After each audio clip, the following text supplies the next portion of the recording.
Let's get started. All right, Toronto Raptors. It's 2-2 heading back to Milwaukee. They spanked the Bucks last night.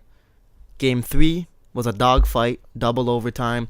Kyle Lowry fouling on Powell, Giannis fouling out. But last night was the Raptors that we know can perform, and they finally came to fruition. And what I loved the most, just to kick things off, Leonard, you could tell he was ailing, and Kyle even said it after the game. The whole game. He said we knew Kawhi couldn't give us everything. We had to help him out. But what I love about Kawhi is that he didn't force the issue yesterday. Only went 6 of 13. He didn't try to find himself and take 25, 30 field goal attempts. But he was able to do that because Kyle Lowry gets 25. He goes to the line, goes 10 of 10, which is a huge difference.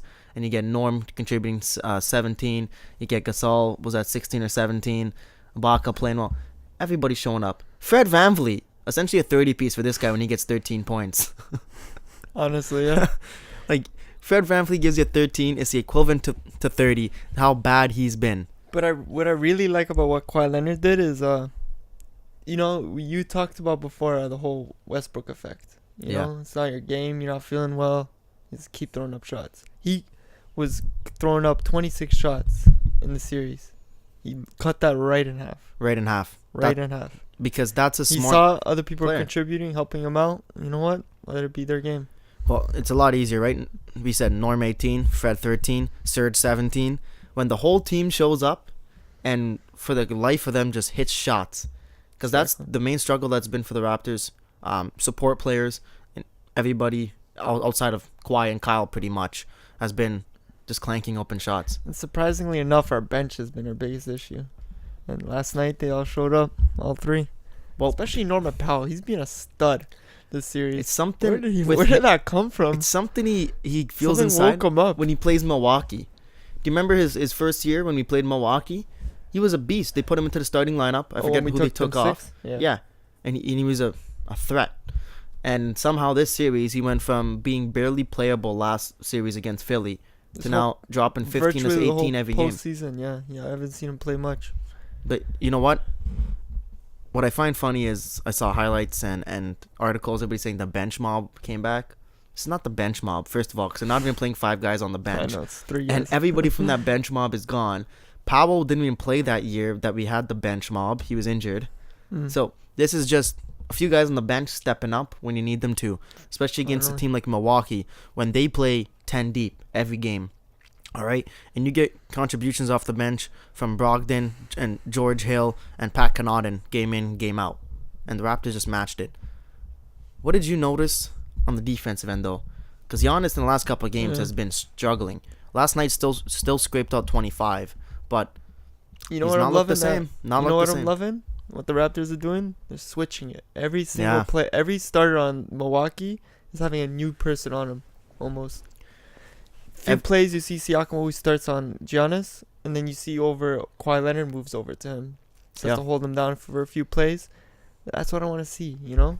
Well, can't always give him the same look, otherwise he's just going to figure the guy out and just dominate. He is the MVP still. I think you're right about that because Giannis, when he's gone head-to-head against Kawhi, when Kawhi's been on defending the series, he has struggled mightily. Exactly. He's shooting less than 20% when Kawhi's on him. And the good thing, I like, rather than having Kawhi on him whole game, he's going to get too tired, too gassed, especially now that he's ailing. 100%. And Siakam was the primary defender last night. I think, well, for the 25 minutes Siakam played, but you could tell it was taking a toll on him. I think the biggest adjustment they made after game 2, it's got to be help by committee on Giannis. Yeah. Don't let him beat you. If the other guys beat you, other than Brook Lopez, they finally figured out how to play defense on that guy. That once he's past that first defender, the second and third defenders are coming very quick. In the second game, I found by the time the second or third defenders got there, he already had 4 steps ahead of steam, and you're not stopping him once he starts sprinting, gets into that Euro step. 100%. Right? He's too athletic. He's a beast. Strong, too big. So if that support comes ASAP, very quick, you're eliminating him. And when he's got to go against 2-3 guys on the inside, and that's the biggest thing for me. They haven't really forced him to shoot the ball because he struggles shooting the ball. Yeah. But he's not getting it done on the inside either. And it's true. He can get his 23 rebounds if he wants. They've kind of figured out the Milwaukee offense, you know? The ball's mostly going to be in Giannis' hands. Yep. So if you keep switching guys on him, give him a fresh face every time. Yep. he's gonna cause problems, and then just protect the role players, around him. But now we've seen this happen against Philly as well. Yeah. You deliver a beatdown at home, go back for game 6, or just any game on the road, not game 5, and you look like a totally different team. That's the thing. I feel like the it's already 5 games into the series, but I feel like the series hasn't started yet. You know? Just because first game, it's a battle back and forth. Toronto's winning most of the game. Yep. Milwaukee comes back, finishes it off, wins it. Second game, they slap us completely, play with us. Destroy. And then same thing, come back to Toronto. We do the same thing to them. First game there, double overtime, tough game back and forth. And then last night, we just completely obliterated them. Do you think the Raptors can win 3 straight and take game 5 in Milwaukee? That's what I'm saying, is who can steal a game at home? I feel like they need to steal this next game in Milwaukee, because if they bring that game back in Toronto for game 6 and they have the lead, that's a problem. Drake's going to be there. The city's going to be there. Everyone's going to be as loud as they've ever been. It's over. I'm sorry. Let's just go off for a second, off topic. We'll come back because you said Drake. Is he I don't know what else we'd say. Is he the best, most enticing celebrity sports fan? Most influential? This guy... Easily. You can't name me another celebrity that does this to NBA players. I know KD said a couple years ago, I ain't care about no Drake night. But man, when Drake's in that building and he's talking that shit to you, it's just getting in your head. I know Giannis is seeing this. Every time he messes up, when he gets 100%. Kicked out of game 3 for fouling out, Drake's waving. Yeah. His boy Chob's doing the queen wave. Airballing free throws. And Drake just starts some little air guitar spin, just going off on him.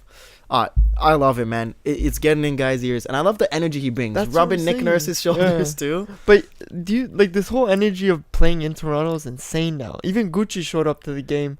He had a Bucks jersey on, but it's like it's a high profile environment almost. Did you notice how many athletes and celebrity were in Toronto the last 2 games watching? So no, actually, besides those 2, no. So obviously you had Drake and you had Gucci. You also had PK Subban, Nazem Kadri, Mitch Marner, Max Domi, Donovan Bailey. You know, the great sprinter for Canada. Yeah. There's somebody else as well. That's the 7 people. That's what I mean. People coming out to watch. It's a nervous environment, you got to perform in front of all these guys. Yeah, but I just think the energy and the morale around this team right now is so high. I just hope the Raptors keep riding that wave. But to your credit, come that game 6, that's going to be a shutdown in our building if you bring that 3-2 lead back home. Exactly. To win 4 straight, it'd be nuts.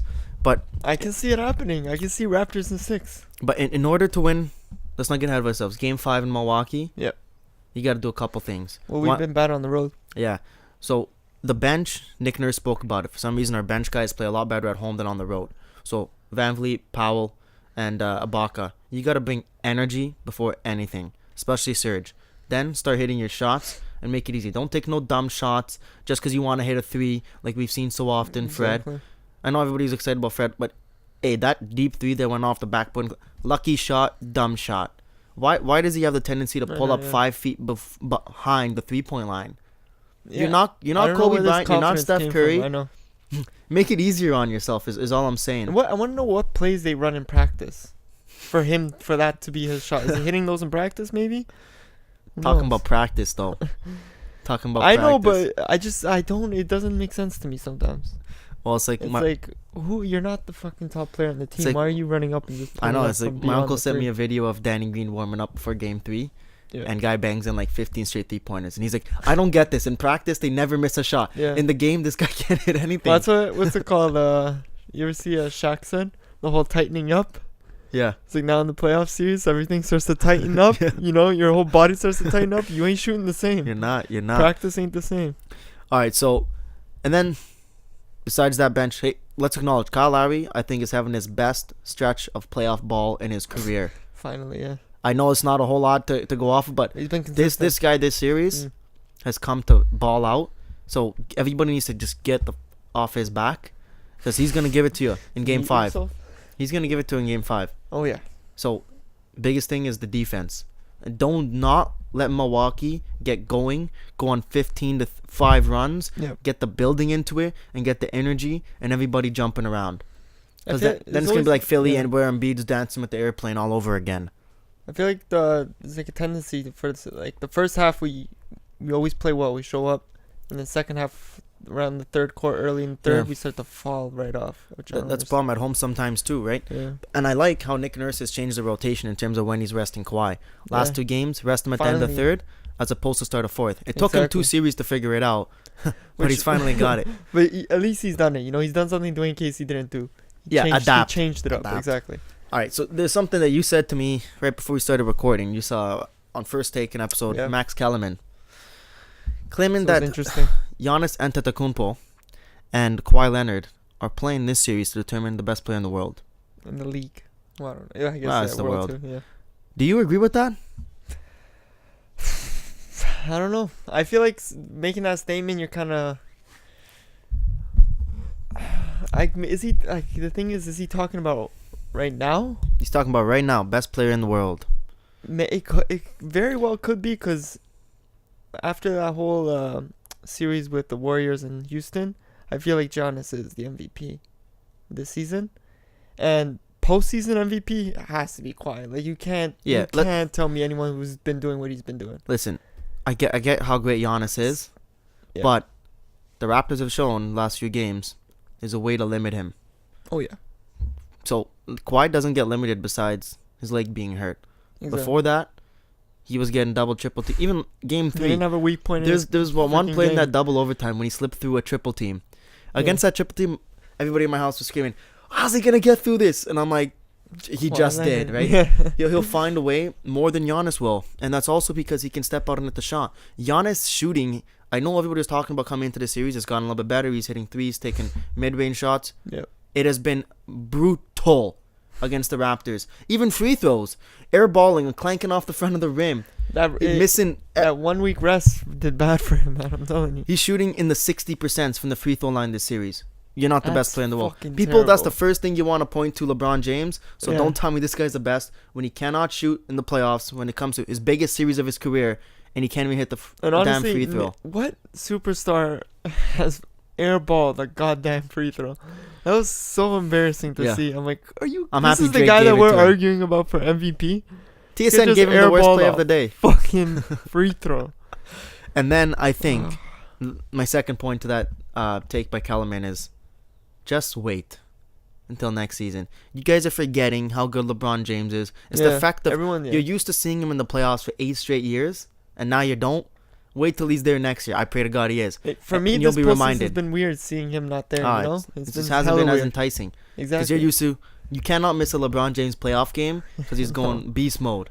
Exactly. And it's entertainment. No matter who he has on his freaking team. I don't know if he saw. Oh, Adam Silver, NBA commissioner, another guy who was in the stands last night, in an interview, says the LeBron James effect is so big, Eastern Conference TV ratings have gone down, and same with the West. Because of LeBron James, he's thinking of starting West Coast games earlier now. Yeah, I saw that. Moving it to 9 p.m. So East Coast people can watch West Coast games. I'm all for that. I'm all for it, but honestly, I wasn't missing the West Coast games anyways. I didn't mind the whole you and me were staying up, but I yeah. hated how so many people were not seeing. Same thing with hockey. It's the West Coast, East Coast bias, right? Yeah. They're missing all these great sporting events just because of time. People go to sleep early. Well, they're not thug life like us. When yeah, that's true. But when Portland plays Denver for 4 overtimes straight, like there's no way you're staying up for that. That's like a 3 a.m. game. Didn't you? No, not for the 4 overtimes. I had to watch the rest of it later. So this guy missed the 4 overtime game. Claims he's a Portland fan. You stayed up the whole time? Yeah, most of it. Yeah, most of it, exactly. I tried. I did 2 overtimes. And I don't say I'm a fan of neither of those teams. I just say I like Jamal Murray. This guy's a fan of Portland, but he's so ashamed after the sweep. He's actually got his Portland jersey on right now, but it's covered up under his crew neck. It's hidden. Because he wants to support them. He doesn't want you to see that he's still a fan. What a guy.